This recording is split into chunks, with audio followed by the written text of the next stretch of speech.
What's up, everybody? Mike Guglielmi, Sons of a Pitch, an American Soccer Podcast, here to bring you episode 193, Season 4, Episode 3 on the podcast side. Ladies and gentlemen, how are we doing? What a week of soccer we had last weekend. Holy cow. Some great games, some not so great games. But I'm going to bring you on this episode, Week 3 MLS Roundup and Recap. I'll bring you my winners and losers from Week 3 as well. And some CCL quarterfinal leg number 2 previews and predictions. So I'll let you know who I think is going to make their way to the semifinals as well. Some news and notes. Jesse Marsch, big news there. Also TFC back in the rumor mill apparently as well. So lots of things to cover here on on Sons of a Pitch, an American Soccer Podcast. And we will get started right away with the first game up. We've got Salt Lake and Kansas City. Salt Lake coming off a big victory over Minnesota, and voila, they get it done again. 3-1 over Kansas City. In this one, the goals scored by Alan Pulido, the first goal of the game, and it looked like it was going to be all. It was going to seem like it was going to be all Sporting Kansas City in this one. Not the case. RSL turns it around big time.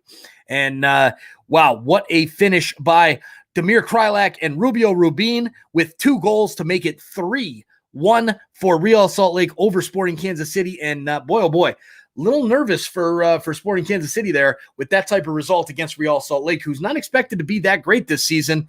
But you know what? They've done well so far. Top of the West right now is what they're looking at least close to that. So, all right, we got John Weichel on. How you doing, John? As well, Troy Polamalu, Toronto, Portland, and Columbus saying their last prayers.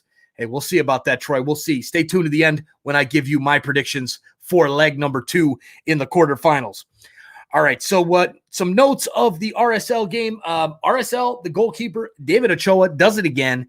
Apparently, that's going to be his new tradition now. When he wins a game, he's going to boot the ball into the stands. Let's see how well that goes over at opposing stadiums going forward. Should be interesting to see. But, hey, we got Brother BKL on as well. How you doing, Brother BKL? Hey, Mike, let's talking about it. Amen, brother. Let's get on with it. So, all right, what else do we got here? Next up, we've got the second game is Montreal and Columbus. In this one, Montreal 0, Columbus 0, a 0-0 draw. And not really much to talk about in this one. Overall, the stats, this game was all Montreal.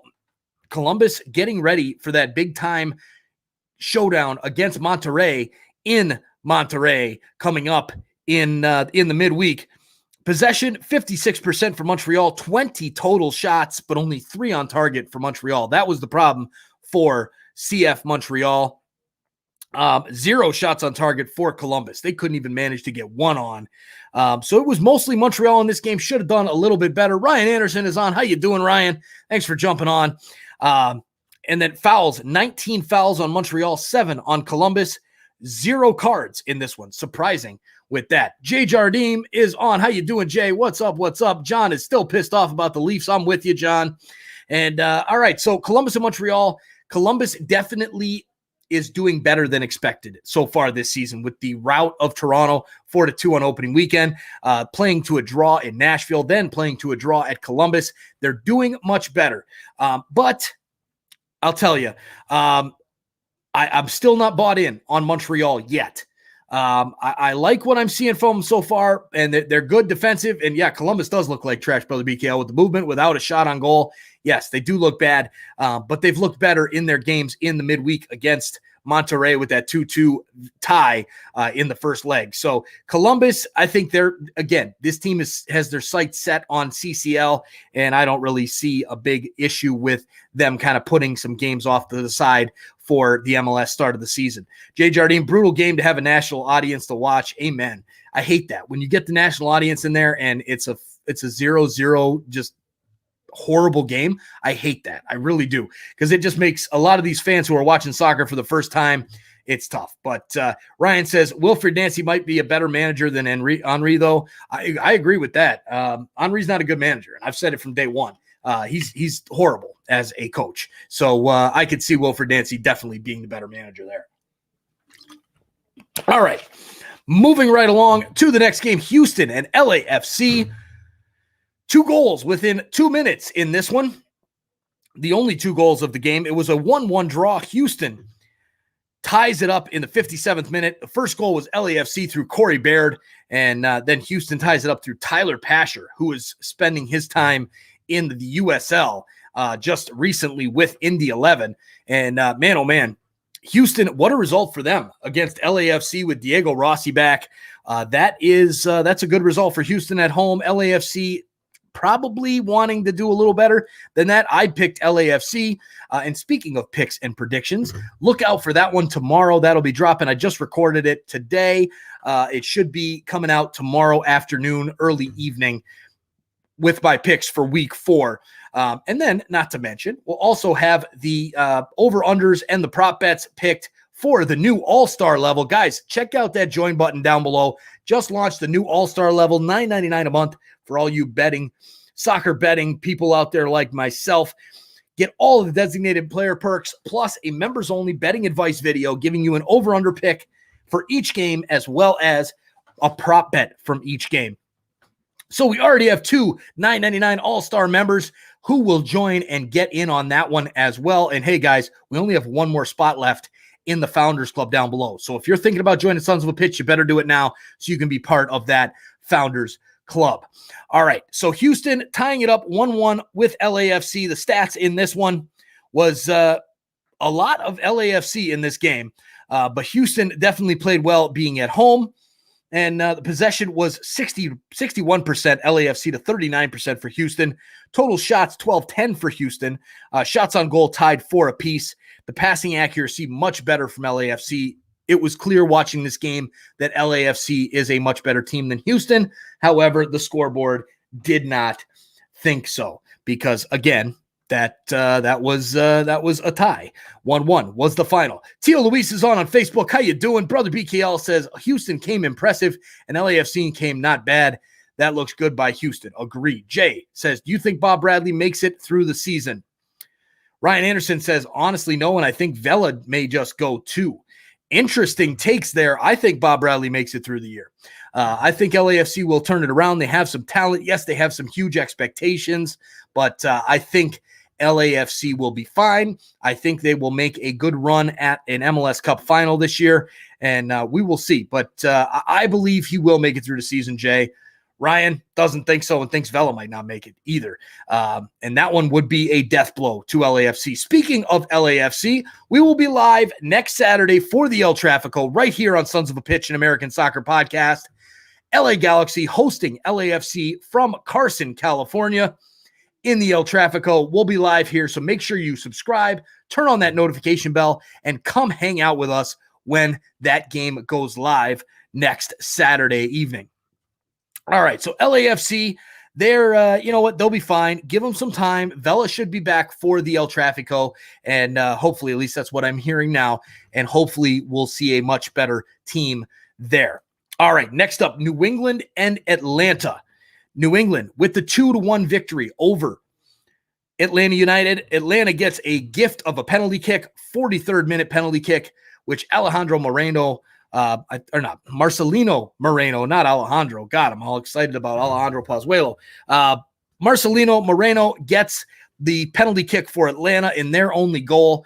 However, New England with 2, Brandon Bai in the 19th minute, as well as a Carlos Hill penalty kick in the 53rd minute.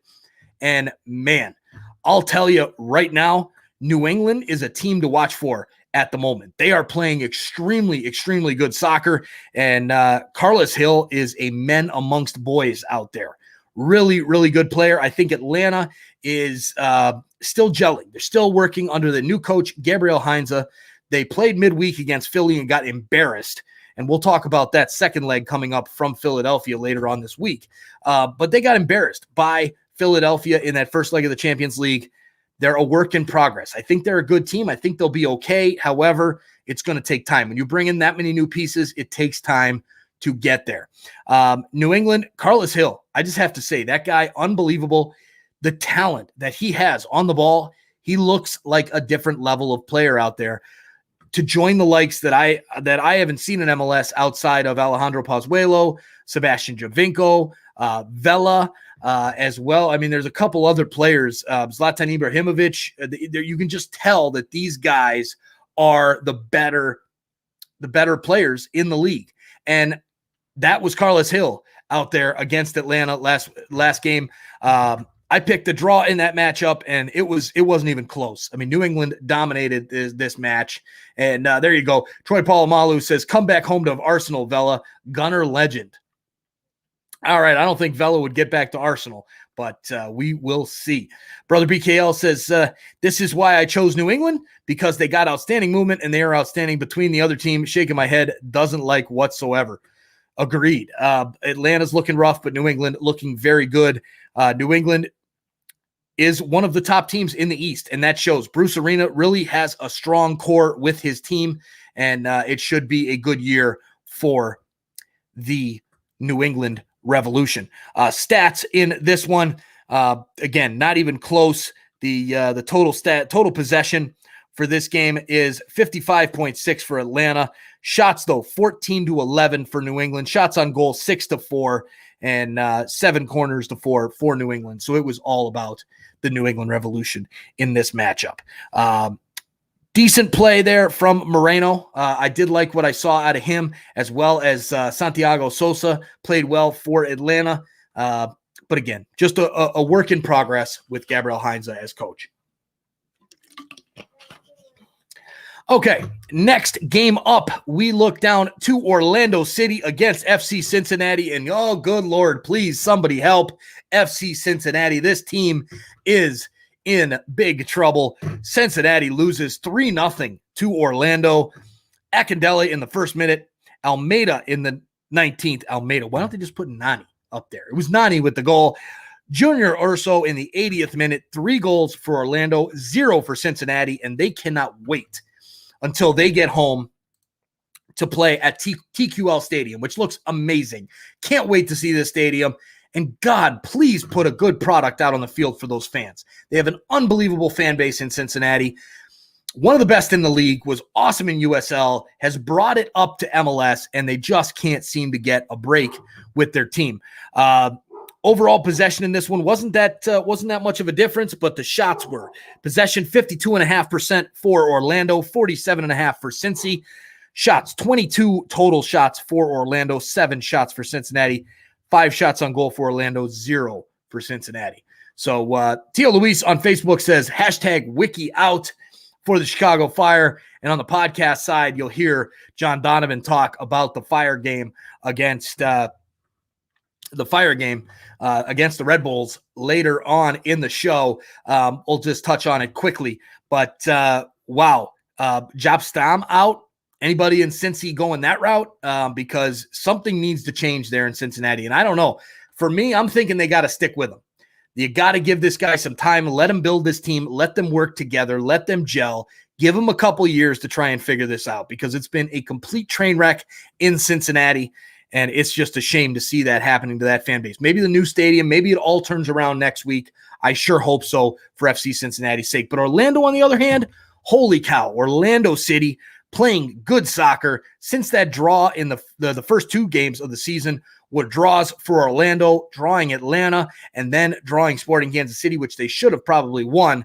And then they come in and beat down on Cincinnati, which, again, most teams are. So Orlando, the goals by Akindele, Nani, and Urso, big-time play from Orlando. And Oscar Pareja, man, that guy is a beast.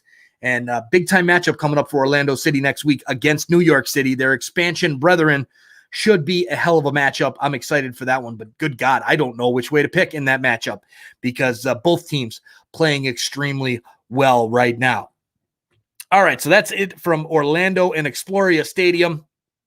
Next one up, Philadelphia against New York City. Speaking of New York City, and New York City gets the victory 2-0. Medina in the 5th minute and Tati Castellanos in the 65th minute. And man, New York gets the big-time victory over Philly. Philly loses 2 games in a row. I was nervous picking New York City just because usually Philadelphia doesn't lose 2 in a row at Subaru Park. But they did, courtesy of the red card from El Brujo Martinez in the 16th minute. The elbow gets it done every time, straight red. And man, I'll tell you, these guys, Philly, they're focusing on the Champions League, yes, but they are already up 3-0 against Atlanta in the quarterfinals. You think they would have done a little bit better against New York this weekend, but hey, and there you go. Troy Polamalu, Cincinnati will get relegated and Sacramento will get promoted in their place. Yeah, unfortunately, too many problems with that. No pro rel in the U.S. You know that. Come on. And number 2, Sacramento FC doesn't have an owner. They were granted an expansion team, and then their owner backed out due to the pandemic. So, yeah, no Sacramento FC. Who knows where they'll go for that one in the West, but Phoenix is a possibility. San Diego's a possibility. Some others there on the West Coast as well. John Weichel says Chicago fired a bad team this year. Yes, the Chicago Fire, a very bad team this year. But Philadelphia losing 2-0 to New York City. My prop bet that I picked this week was Medina to score. That was the best prop bet I've ever made. $10 prop bet for $36 payout. And Medina scores in the 5th minute. Easy money right there. For me, Medina had the brace the week before. I figured he would get another one, and he did. So, yeah, for betting, what I do is picking all the games for my picks and predictions. The results you see in that video, I put $50 on each game for my pick. Then I do $20 on the over-under and $10 prop bet on each matchup, and you can be a part of that with the All-Star membership, $9.99 a month. Get in on that and help Sons of a Pitch Soccer continue to grow and make some money while you're at it. Okay, moving right along, it is a perfect time to discuss Red Bulls and Chicago. So we will take a short sponsor break.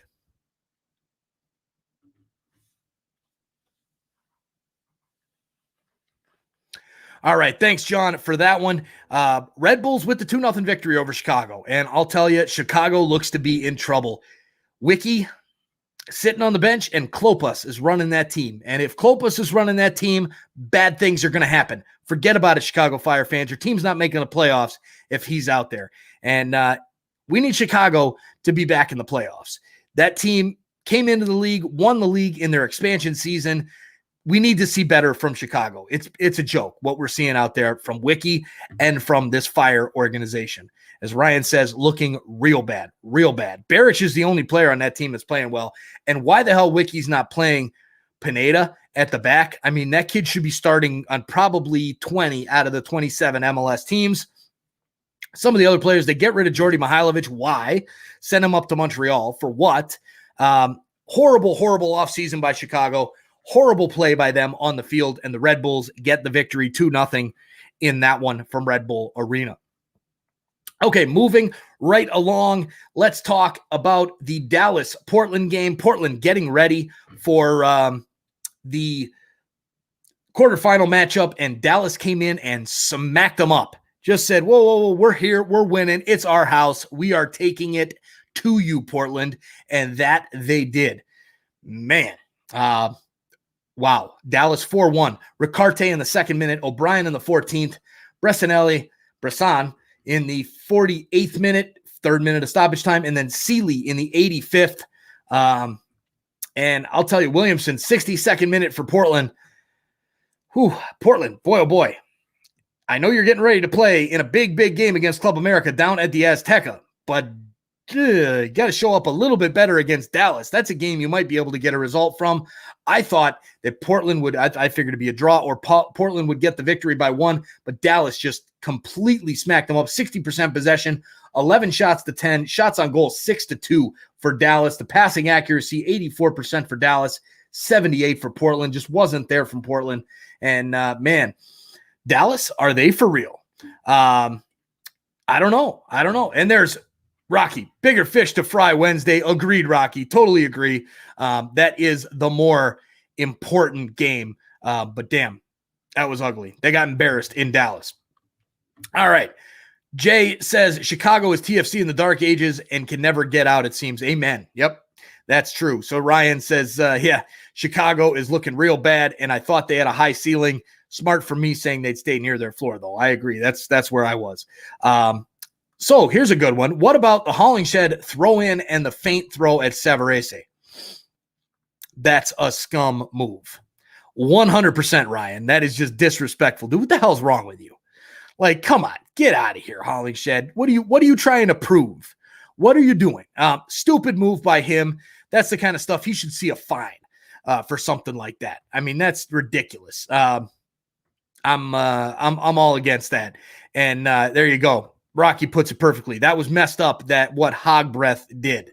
Totally. You just don't do that. You see that kind of stuff in like the Cyprus third division. Okay. You don't see that in MLS. Grow up. And I hope that he gets fined by the league, honestly, for something like that. All right, Brother BKL says FC Dallas came turnaround, and I can believe never seen that. I was thinking they're weak, and no one stopped Portland. OMG, mind blow. Totally. Yeah, I couldn't believe it. When I turned it on and it was 3-0 Dallas, I'm like, say what? No way. That's not going to happen, but hey. And there's Ryan. Honestly, a 3-match suspension should happen to Hollingshed. I believe it. I'm with you, Ryan. I completely agree with that. Totally. All right, so Dallas putting the work on Portland, but again, Portland's got bigger fish to fry, as Rocky says, and there, messed up that he didn't even care.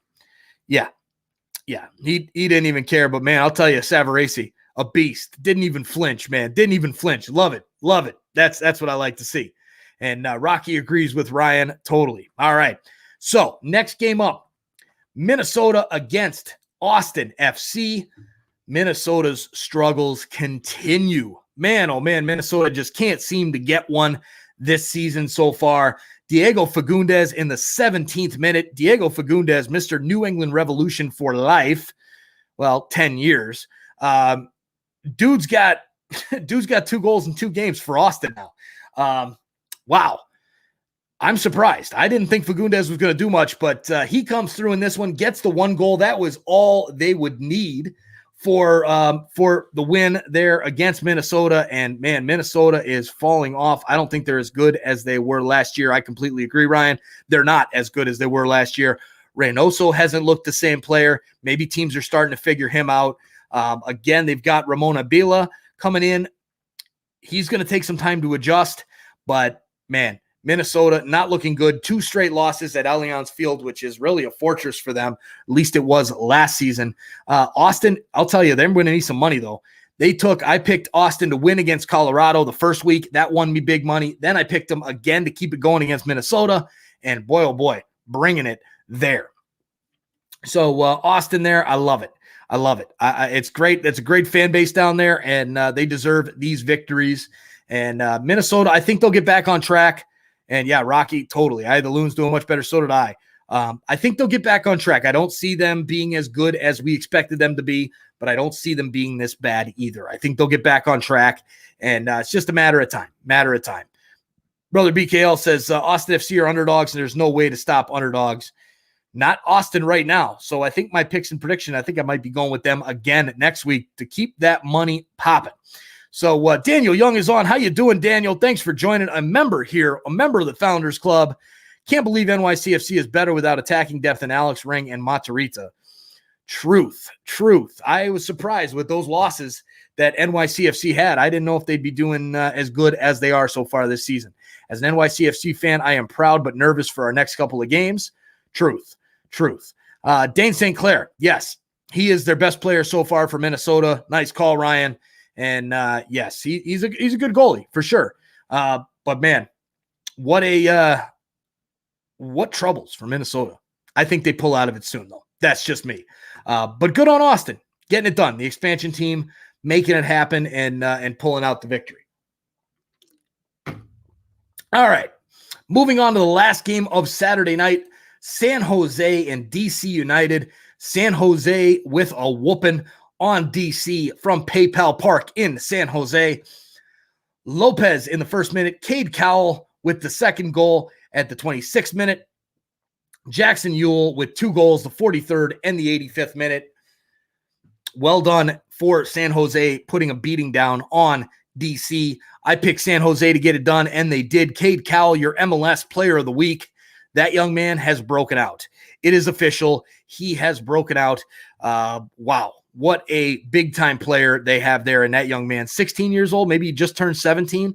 Ridiculous. You saw that. If anybody's seen the highlights or watched this game, you'll see this guy make a run down the side of the pitch, burn past a defender, and wow, just an unbelievable finish right there. Ryan Anderson says Cade Cowell for Rookie of the Year. It has to be at this point. Who else could it be?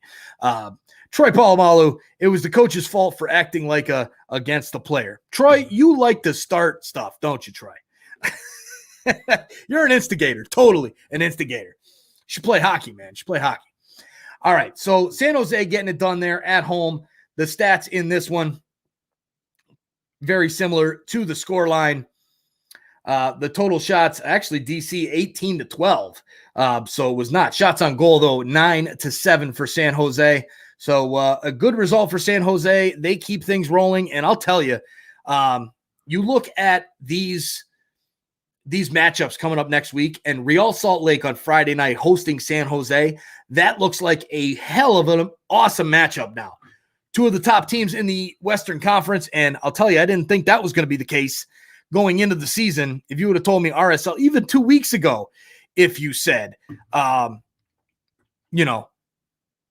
that's going to be a big-time matchup there between San Jose and Real Salt Lake, I would have told you were nuts. It was never going to happen, and it did. It did. So should be a fun one to watch Friday night. Good start to the MLS week. All right. Here we go now with the next matchup. Nashville and Miami. Moving on to the Sunday games. This one, a dud of a matchup. 0-0 draw. Nothing really to talk about in this one. I watched most of the game. The only thing to note was that Nashville just could not find a way to score. This team had an opportunity to get a victory at home. These are points that they have to take, even though it's early in the season. And Miami did not have the Higuain brothers because they were off on funeral bereavement, and didn't have a couple other players as well. Miami was missing like 3, 4, 5 starters. So a very good result for Miami, figuring to be on the road. And Nashville just could not find a way to get it done. Jonder Cadiz couldn't do it. Randall Leal couldn't do it. Some of their big-time players just couldn't get there. Ryan says Nashville needs a real number 9. Hey, Cadiz looks like he could be a real number 9. Just give the man some time, but he looks decent. Just couldn't get it done, though, against Inter Miami.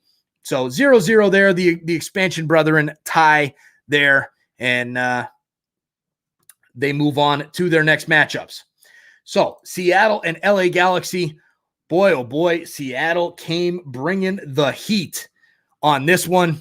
And Jay says Zimmerman got away with a red. I agree. That should have totally been a red card on Zimmerman. He did get away with that one. Ryan says Jonder Cadiz was born offside. Mukhtar isn't really starting to quality. Leal is more of a winger. Yellow, I should say, should have got a red. Yeah, totally. He should have gotten a red on that play. Good notes there from you guys. And going to watch Ryan's preview for next game after this. Amen. Right, and everybody else who's on here, go check out Ryan's channel. Lots of good CONCACAF stuff over there.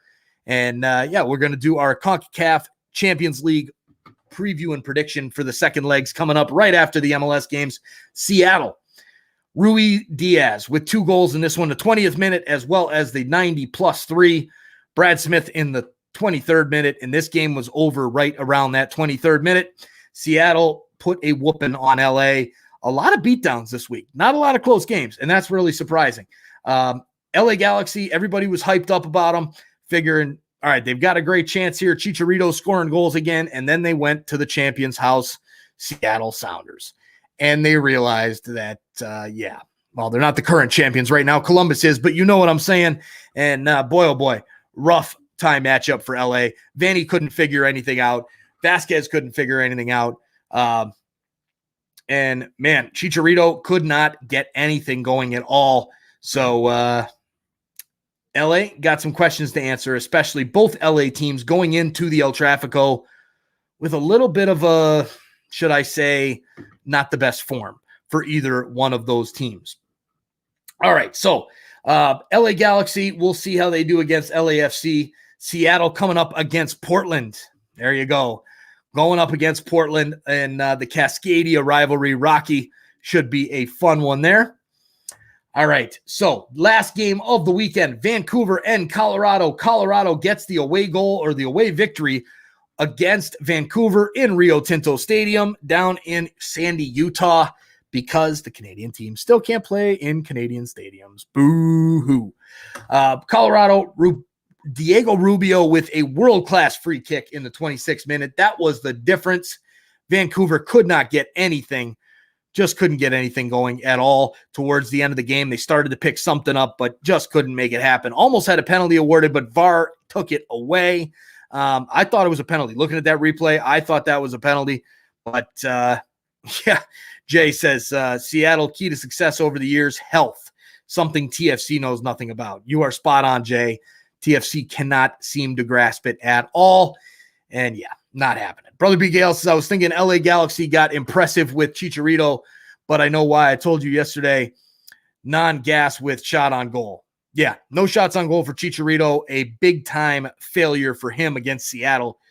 Put him up against a good defense, and there you go. The Galaxy aren't as good against those strong defenses. Agreed. All right, Colorado gets the big victory over Vancouver, a game that I picked wrong. I had Vancouver to get the victory. I thought they'd be able to beat Colorado, who has not impressed yet this season. But Colorado gets the victory in Sandy, Utah. Place they're more familiar playing than Vancouver, that's for sure.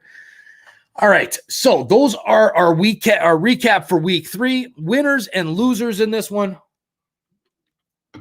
For week 3, the first winner, Austin FC. This team wins 2 in a row, an expansion team with 6 points out of a possible 9 in their expansion season. Well done to Austin FC there. Big time victory over Minnesota in Minnesota. Something not a lot of people saw coming. All right, next winner up is Cade Cowell. Big performance, and he is officially now broken out. We put him as a breakout youngster in our San Jose team preview, and it's clear he is officially broken out. He is the star boy down there in San Jose.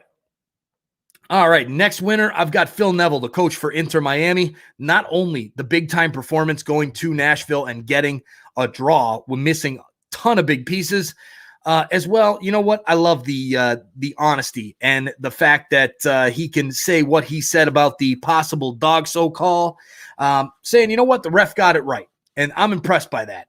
I like that. Something like that wins me over as a guy.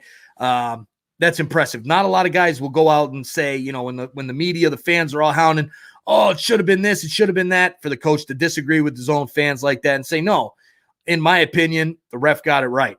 That was impressive. So well done to Phil Neville. He is on my list of winners as well. Now time for the losers. This one, the first loser up, FC Cincinnati. God bless FC Cincinnati. These guys, I do truly feel bad for these guys. I mean, hopefully opening the new stadium turns a new page for that team and that franchise, because God knows they need it. It's ugly. So thank God TQL opens next week and they have something positive to look forward to. Second loser, Chicago Fire. Wiki is being played by Klopas. Wiki is not even the head coach. You can just call Frank Klopas the head coach. And Chicago Fire have been losers for a couple weeks now, and they are losers yet again. Trouble for Chicago. It's bad. The last loser, LA Galaxy. Fall flat on your faces in the first true test.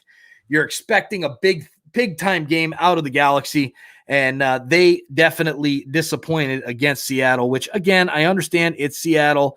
It's, you know, a very good team, but you got to do better than that. You can't fall flat on your face, get shut out like that. Your star striker who scored 5 goals in 2 games, not even have a shot on goal. Can't happen. So they are my third loser.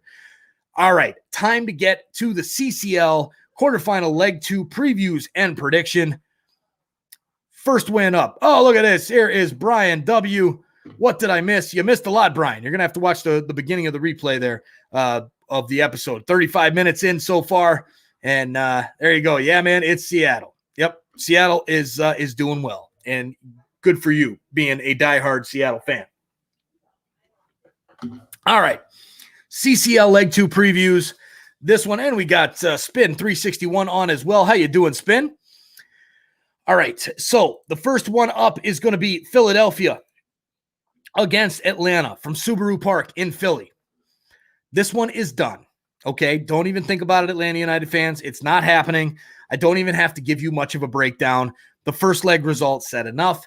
The first leg result, 3 away goals and a 3-0 victory for Philly would mean that Atlanta would have to turn it around and win 3-0 just to take it to penalty kicks.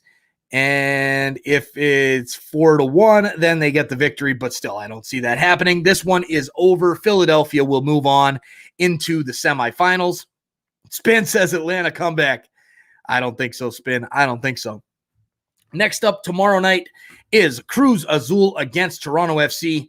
And again, we will be live for Cruz Azul and TFC tomorrow night at 9:15 Central Standard Time. So make sure you come hang out with us there. And if you're not hanging out with me, damn it, you better be hanging out over at Ryan Anderson's channel because he's going to be live as well. And, man, Cruz Azul leads 3-1 over TFC on aggregate. This one is a tough one here. Oh, boy. I got to go Cruz Azul. I don't think TFC will be able to get it done. Rumors are Pozuelo and Soteldo or no-goes for TFC tomorrow. And, God, I am really, really hoping you're right, Ryan.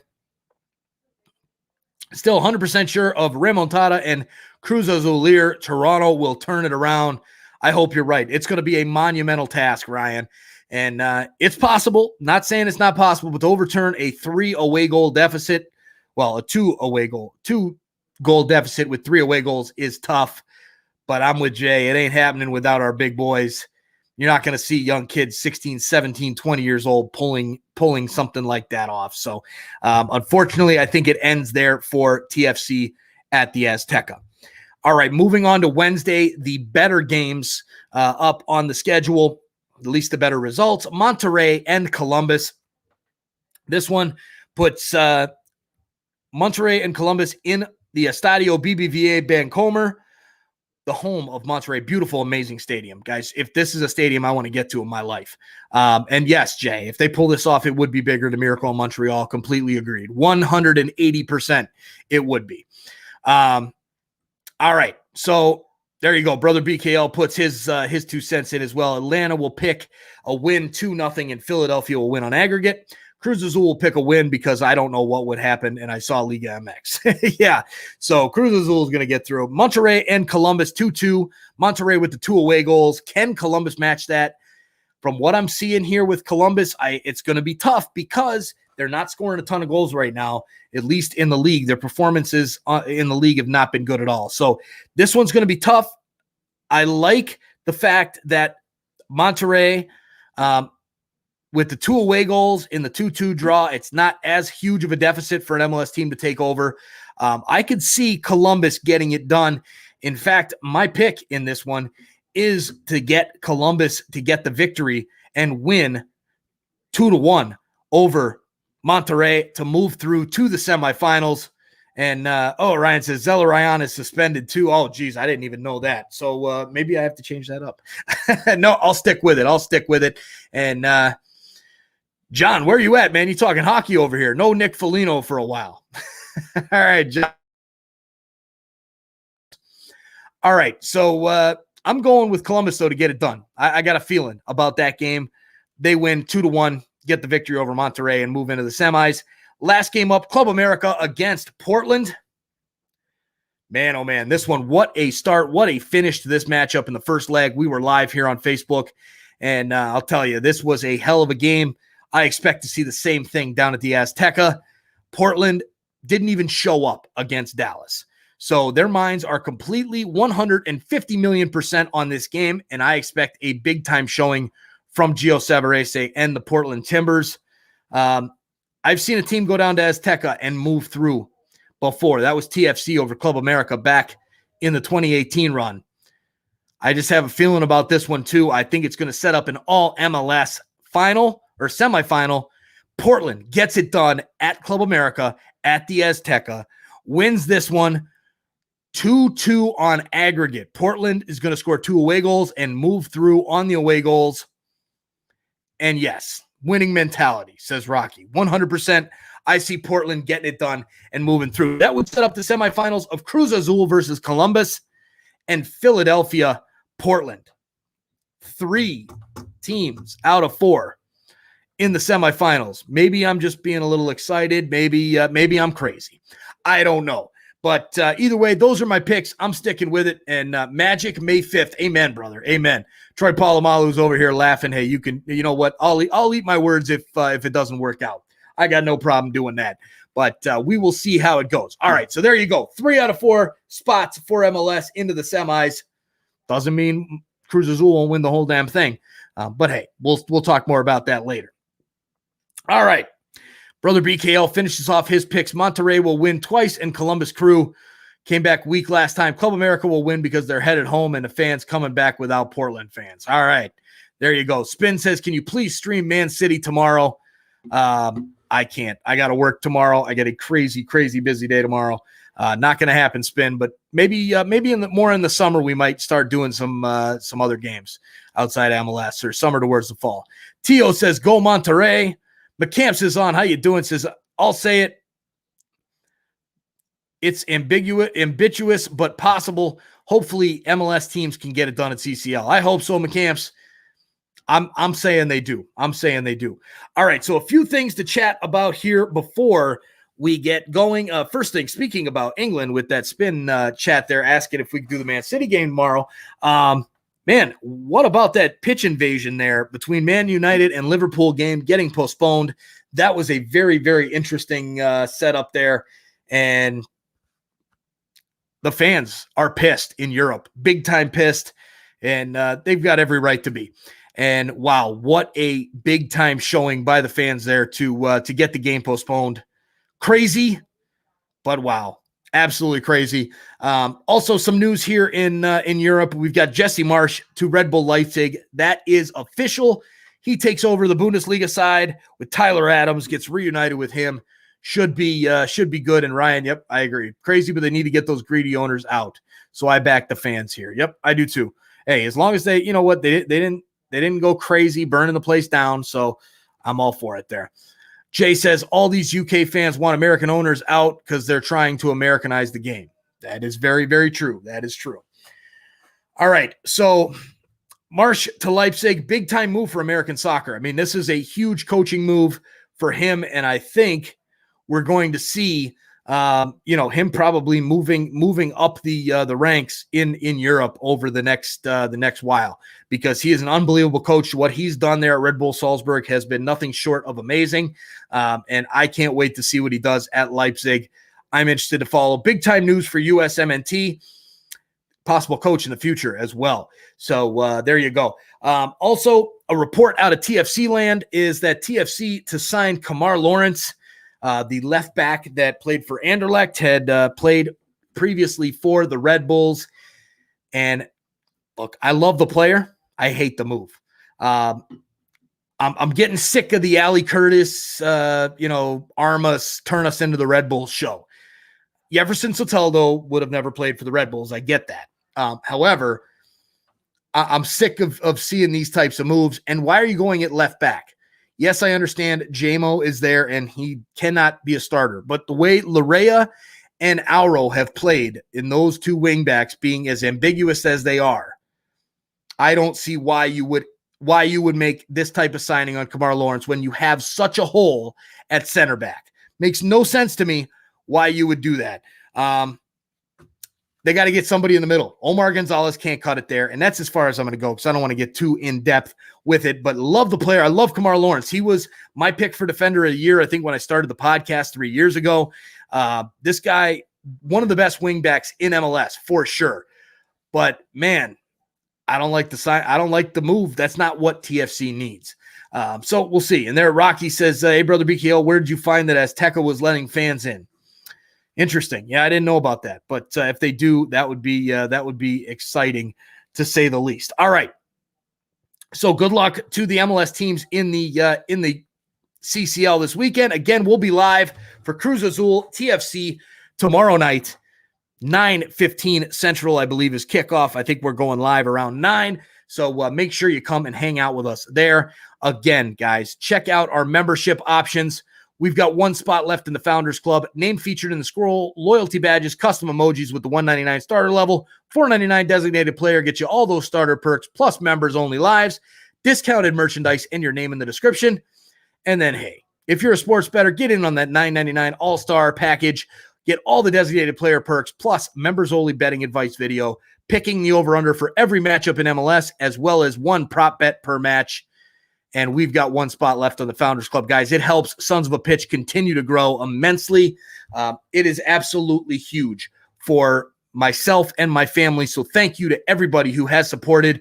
We had a great turnout last night for the live, big time super chats, big time memberships, and love the support from you guys. And I can't say thank you enough to each and every one of you.